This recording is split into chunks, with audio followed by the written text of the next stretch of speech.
TSM just reported earnings. The stock is up over 4%, and they said a lot of bullish things about the AI market. So if you are a TSM investor, an NVIDIA investor, or an AMD investor, you're going to want to stay tuned. So let's get started. I want to thank The Motley Fool for sponsoring this video, and check out fool.com/Jose for the 10 best stocks to buy now. With that link, you get a promotional offer for their subscription service. Now, let's continue with today's episode. All right, so just a quick look. Today, TSM was up roughly 4%. NVIDIA is still kicking it as a $4 trillion company, sitting at $173, up 1%. And AMD there at $258 billion of market cap, pretty much sitting at $160. All these companies have had a great week, but let me just say, TSM just gives the green light that the AI market is still in full swing with a lot of information. So first, just a very quick overview of TSMC's earnings. First, they kind of gave us revenue of $30.07 billion, which increased 44% year over year and increased 17.8% from the previous quarter. Luckily, because this company does give monthly numbers, we already kind of expected this revenue numbers. But what was even more impressive was kind of the guidance, the margins, and pretty much its earnings per share. So gross margins for the quarters were 58.6%. Operating margins 49.6 and net profit margins was 42.7.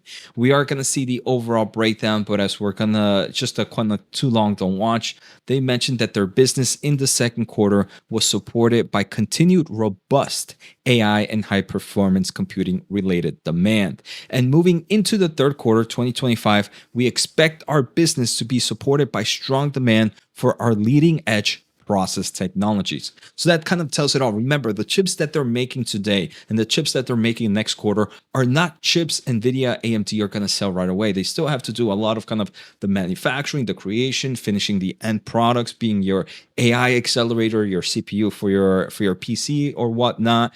So these are products that should be shipping and selling as a finished good about at least 2 quarters from now. So it kind of gives an indication of where we're seeing the AI market, at least in the near future, and is still very positive.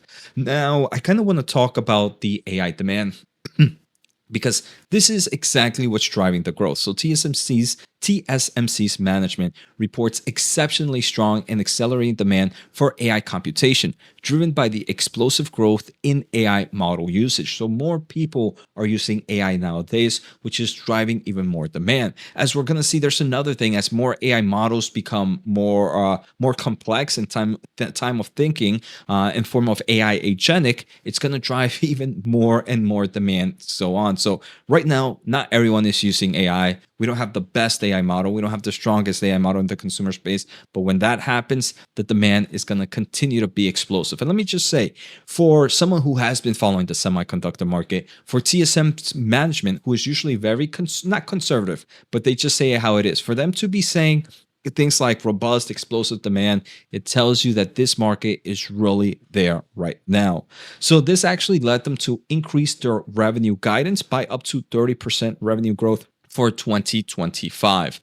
Now, this is the differences between ASML. We did have ASML report earnings yesterday, did a video on that, so make sure to check it out if you want to learn more about ASML.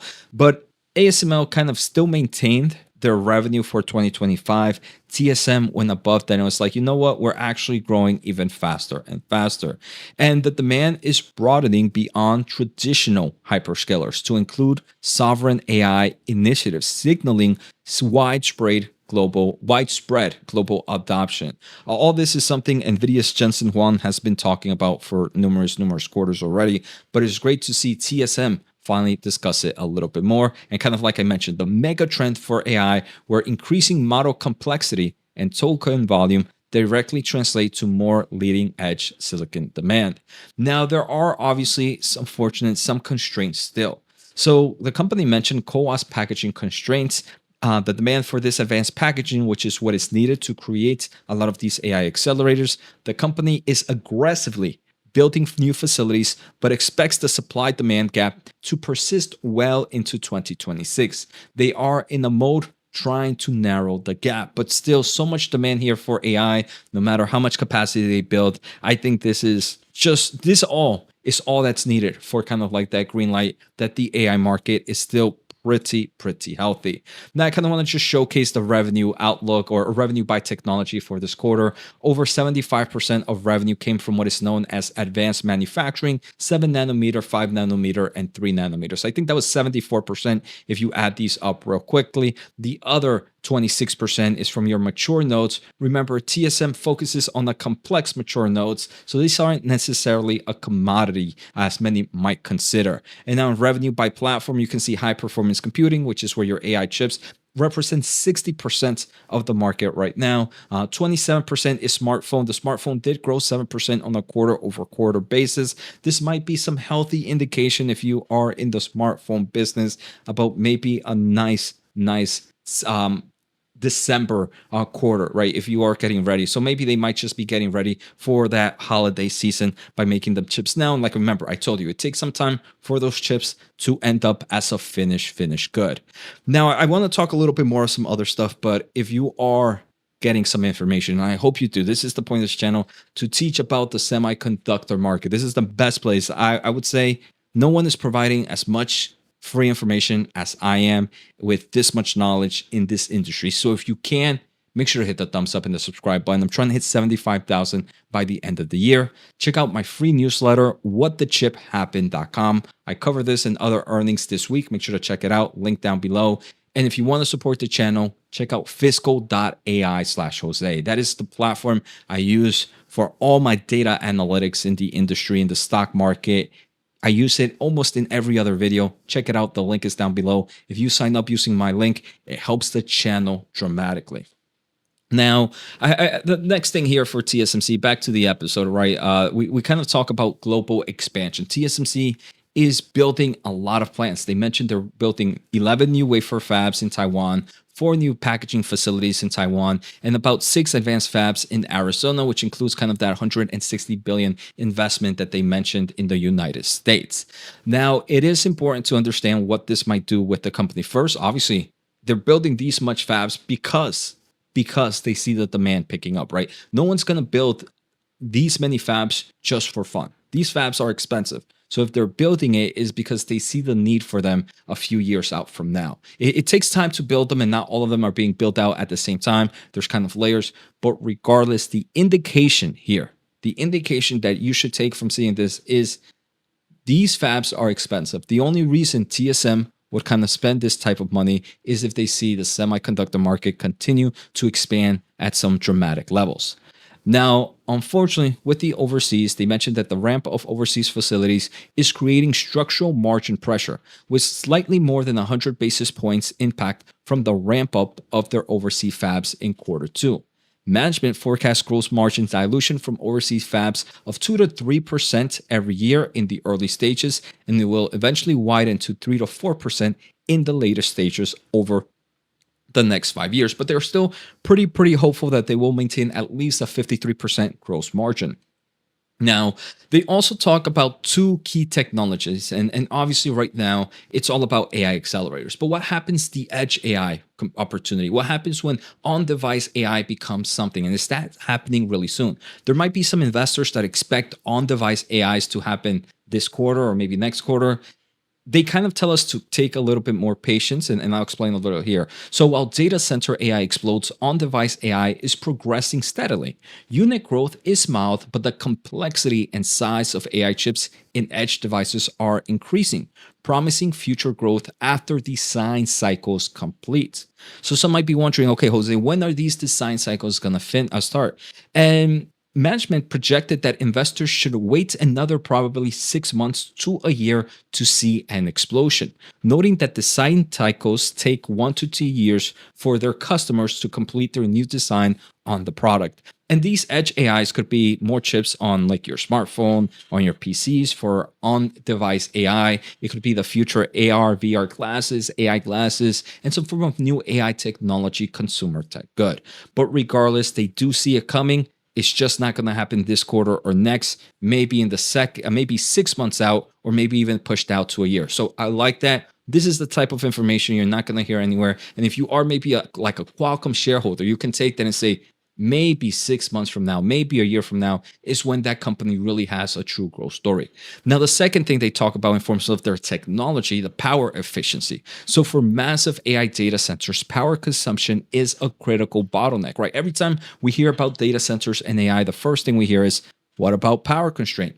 Now, TSMC mentions that their next generation A16 node is designed to address this directly. A16 node power efficiency is roughly about 20% improvement versus previous node. And that's why every time management mentions, every time when we talk about AI data centers, if you notice, the first thing they talk about is power supply electricity, underscoring power efficiency as a key differentiator in this AI chip manufacturing. So that is extremely bullish and kind of it's gonna push companies to buy the next generation of chip, especially if the power efficiency continues to grow. Now, unfortunately, there are some negative issues, and I kind of want to talk about them. In the long term, I don't think there was anything bad here, but it is things to just kind of keep an eye out. I think ASML, I talked about it yesterday's episode, but ASML, I think, is buy the dip opportunity. And TSM kind of gives me that reason, that confirmation that it is.